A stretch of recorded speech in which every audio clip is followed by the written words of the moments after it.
joining us right now with insight. House Democratic leader and New York Congressman Hakeem Jeffries. Nice to have you back on Good Day New York.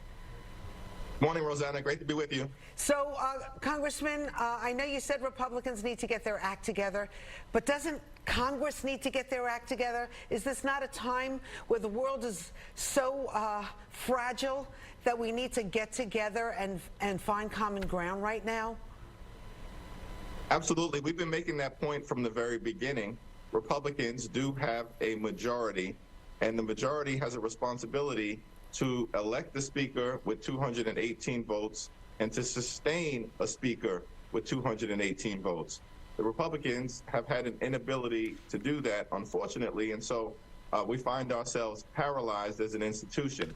What we have consistently said as House Democrats is that we are ready, willing, and able to find bipartisan common ground with our Republican colleagues to do the business of the American people. We just need willing partners on the other side of the aisle. All right, so let me ask you something. You said bipartisan support. So would that ever mean that you would encourage your Democratic Party to swing some votes over to the Republican side so you get a speaker and then you guys can move on?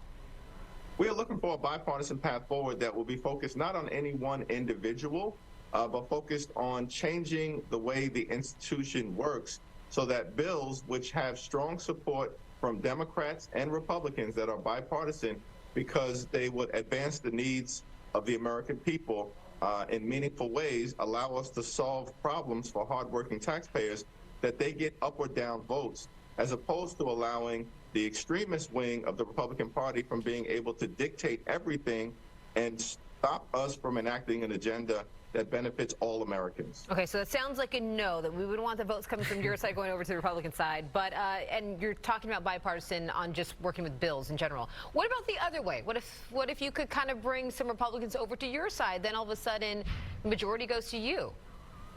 Well, again, you know, we want to sit down without preconditions in terms of how this could go as it relates to the institution being reopened, so we can do what is necessary to help out everyday Americans, everyday New Yorkers, and be there for our close friends and allies throughout the world, including Israel, particularly during this moment where they've been brutally attacked by Hamas and need to be able to defend themselves.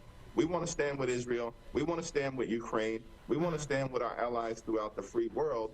And that's why our focus is on the substance of reopening the House and allowing these bipartisan agenda items to move forward. I know you mentioned that support for Israel, because I know you tweeted, we will do everything necessary to support Israel's effort to defeat the Hamas terrorists. But within your own party, they are disagreeing with what you put out. You have Cori Bush called for an end to U.S. aid to Israel. Ilhan Omar called to an end of unconditional military aid. And Rashida Tlaib said that this heartbreaking cycle of violence will continue unless the funds are cut off, in referring to Israel. How do you talk to them about this and maybe getting them on the same page as you? Well, I'm confident that there are more than 400 votes, Democrats and Republicans, willing to join together to make sure that we are providing Israel with the support necessary to win the war against Hamas in order to eventually be able to win the peace with the Palestinian people. And that, I think, will continue to be a guiding principle as we move forward. The leader of the nation, the leader of the free world, the leader of the Democratic Party is President Joe Biden, and he has been in lockstep with Israel, making it clear that our commitment to Israel's security is ironclad. That's exactly how we feel in the Congress in a bipartisan way, and we're going to be there to make sure that we support Israel in its greatest hour of need. So specifically, what U.S. assistance is kind of being held up because Congress is a mess right now?